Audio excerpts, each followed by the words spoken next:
There are so many churches now that are being exposed, not for their theology, but for their toxicity. Beyond the lights and the hype and the growth charts and all of those type of things, there are people that are hurting. There are leaders that are being burnt out. Cultures are corroding, and we sit there and we call this normal. I'm Josh, and this is Beyond the Numbers. This is a podcast where we can talk about what real, healthy ministry actually looks like. This isn't about chasing the crowds or the clout, but instead having raw conversations about what real health looks like within our ministries, not what the culture says is healthy. We want to have conversations about red flags and green flags, talk about things like staff burnout or wounds or healing or Sabbath, team building, and hopefully have conversations and build real cultures that make God proud. So whether you're in a rural church, or maybe you're in an urban city, or you could just be trying to survive a Monday, this space is for you. So let's sit back, have some real conversations, and redefine what healthy ministry looks like. Welcome to Beyond the Numbers.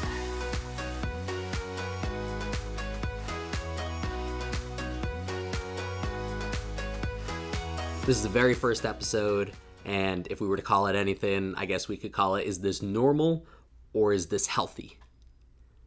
Sometimes dysfunction gets clouded over and we pretend like it's discipleship.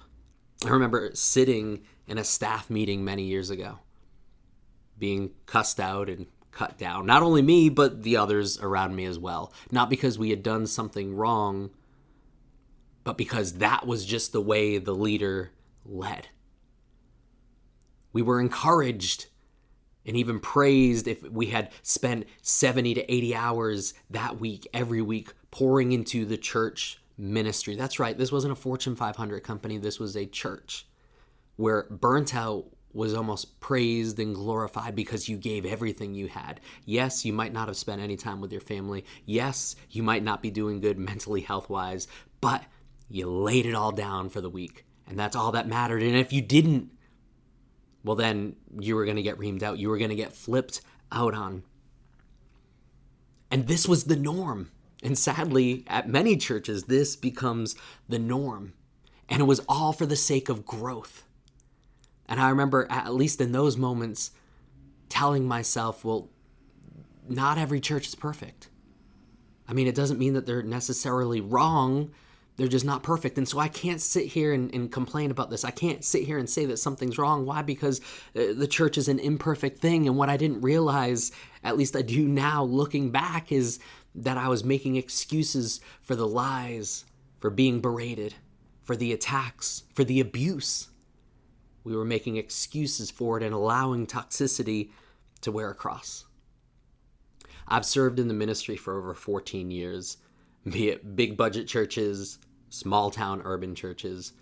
I've worked from Tampa to Los Angeles as a pastor, whether it was executive pastor, youth pastor, children's pastor, family pastor, just about anything you can tag a pastor line along to it. I've served in those different aspects in ministries. I've led staff teams, created discipleship models. I write curriculum that's still used by many youth ministries now.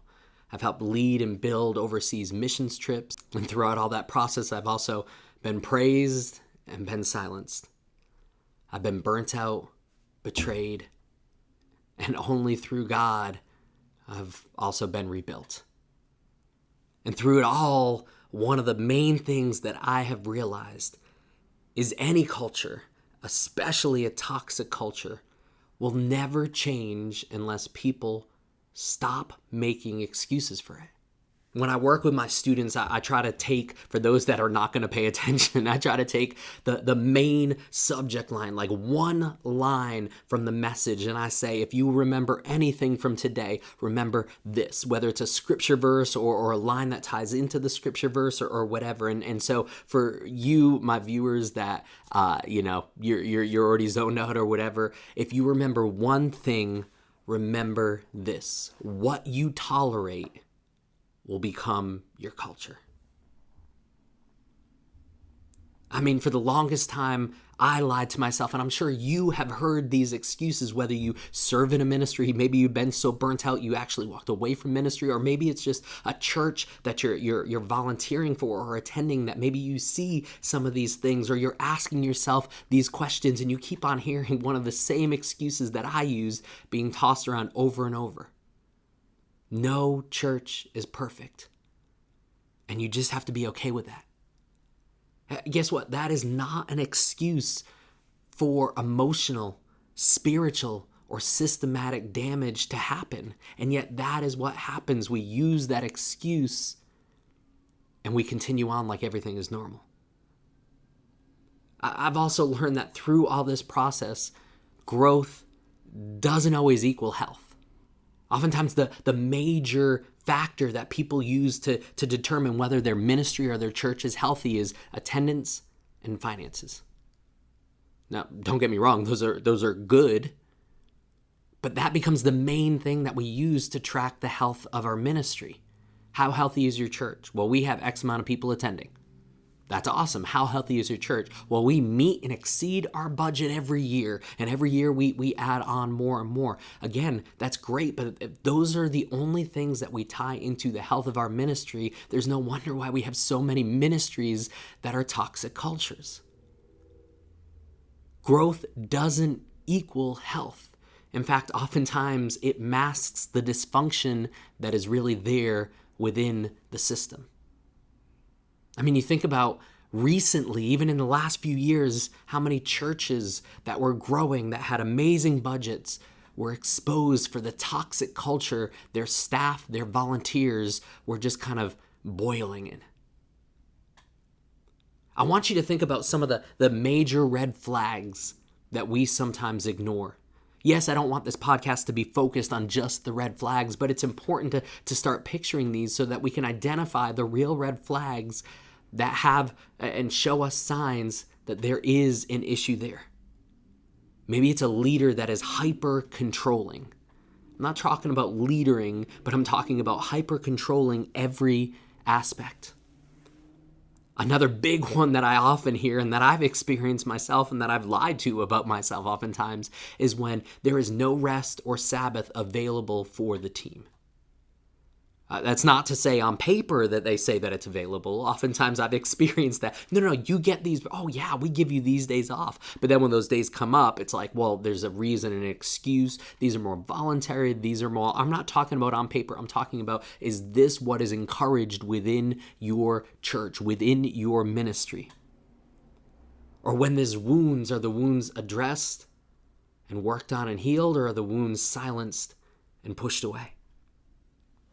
Here's one of the big ones.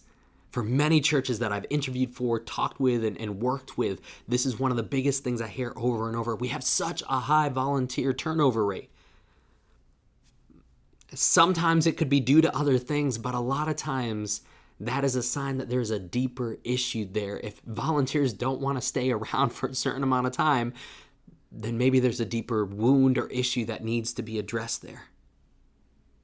Or one of the other big ones is when someone wants to have a discussion, a hard one, about the culture or about things that were said, things that were done, the expectations.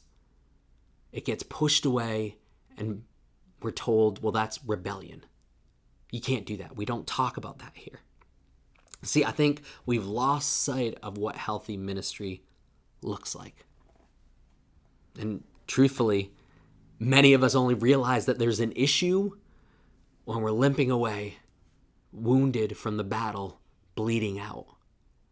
And at that point, that's when we say, I don't think this was good. For me, I was born with a skin disorder, epidermolysis bullosa simplex. I know that is a really, really big medical term. We just call it EBS for short. But basically what it means is there's not enough connective tissue between the layers of my skin. And so because of that, from the moment I was born, heat, friction, stress, and just for the heck of it, sometimes my skin would blister and it's like a 2nd-degree burn. I've had tiny blisters. I've had huge blisters. But what it means is this: from almost the moment I was born, I have not lived without physical pain. Whether it's tiny little things that I'm pushing away or out of my mind, or big things that feels like I'm being jabbed or whatever. There is constant pain that I've lived in. And what I learned for myself was I had to push away that pain. I had to ignore that pain if I was going to continue on with life. And sadly, I feel like not only myself, but many of us have learned that we take the hurt and the pain ministry-wise and we squash it. We silence it. We push it away. Because here's the thing, when the pain is invisible, we pretend like it's not real. And we do that, and we push it down, and we shove it down, and we ignore it until we finally get to the point where we break down. And then everyone wonders what happened. Here's the thing. Real, healthy churches and ministries ask questions that are tougher and not ones that are like rhetorical. Like, these are questions that should be being asked to get to a deeper level within our church and to address the real health in our church. Are our people being discipled? I feel like this is one of the biggest things that a lot of churches struggle with, and one thing that God even had to work on me with.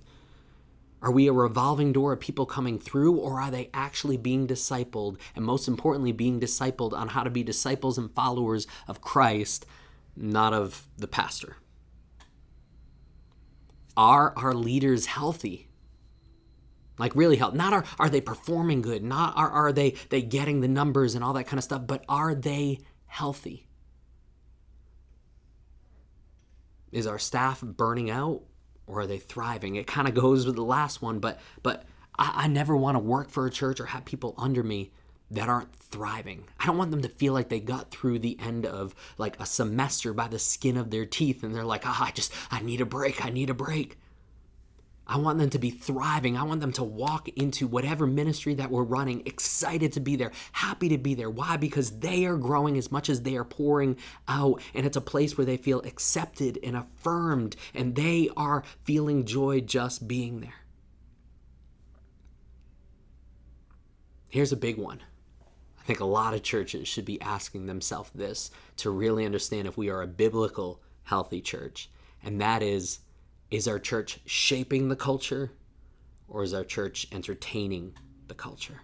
See, if we really want to experience, I think, real growth, if we really want to be a biblical church that really chases after God and is a light to our communities, I think first and foremost, we need to be pursuing health and healing first and foremost.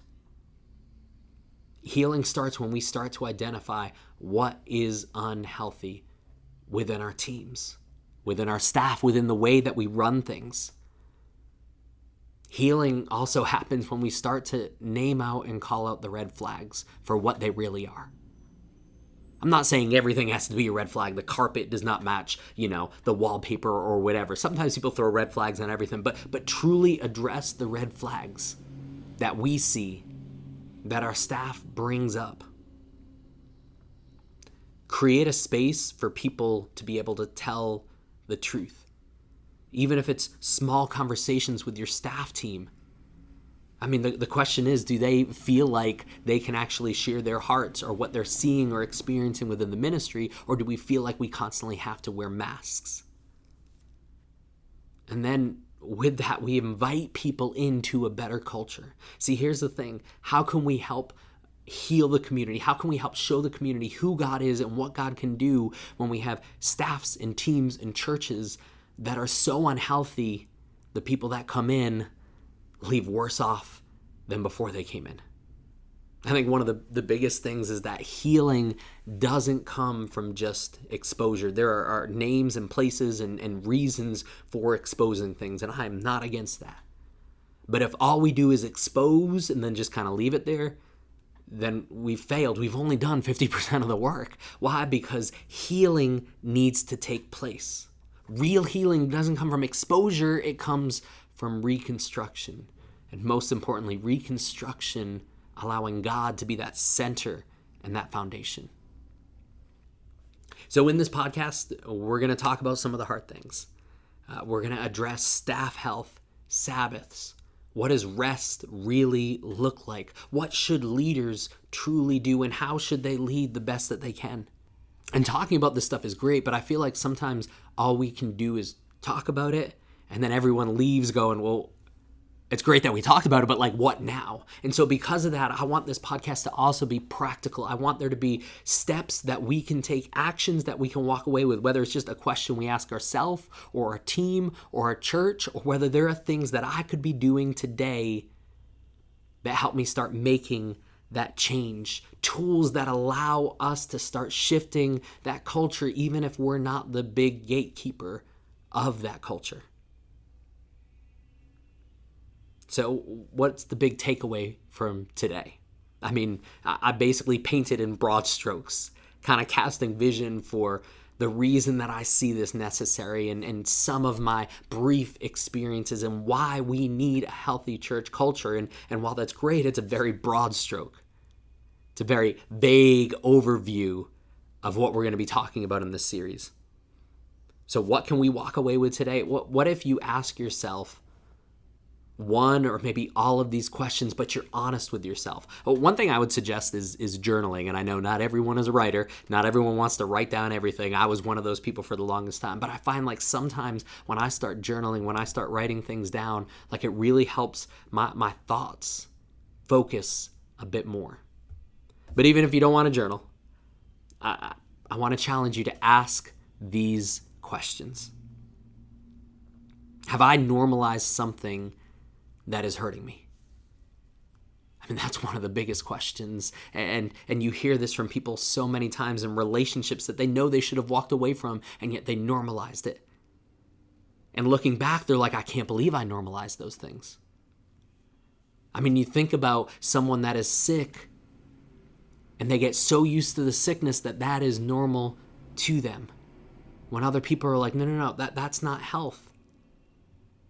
Are we normalizing things in our life that are actually hurting us? Maybe one other question you can ask, whether you're a pastor or whether you lead a ministry, you're part of a team, or you just attend church. One of the things that we could be asking is, where am I sacrificing health for growth? I know it sounds very simple to start off with some questions, and that's about it. Those are the action steps. But honestly, I feel like when we start asking those questions, and when we're honest with ourselves, with our teams, about the answers that we're going to get, that's when we open the door and allow God to start moving within our lives, within our churches, within our ministries. So yes, it's a question, but these questions start that process. They give us that first step. So thank you for tuning into the very first episode of Beyond the Numbers. Number one, thank you for being here. If you like this, if you maybe resonated with it, then do me a favor and like, subscribe, share it with your team. Get that conversation started within your groups, within your church, within your ministry, or maybe just within your friend group. Because here's the biggest thing. Culture will not shift in only silence. It only begins to shift when we have real, raw conversations, discussions, and start asking the hard questions and being okay with the answers that we receive. So let's work together to start spreading a healthier view and understanding of what healthy ministry really looks like. Let's get beyond the numbers and find real health and real healing. Thank you guys for tuning in. We'll see you next week. Burnouts and staff wound. I'm Josh, and cast where we can cast where that is still used in youth ministry.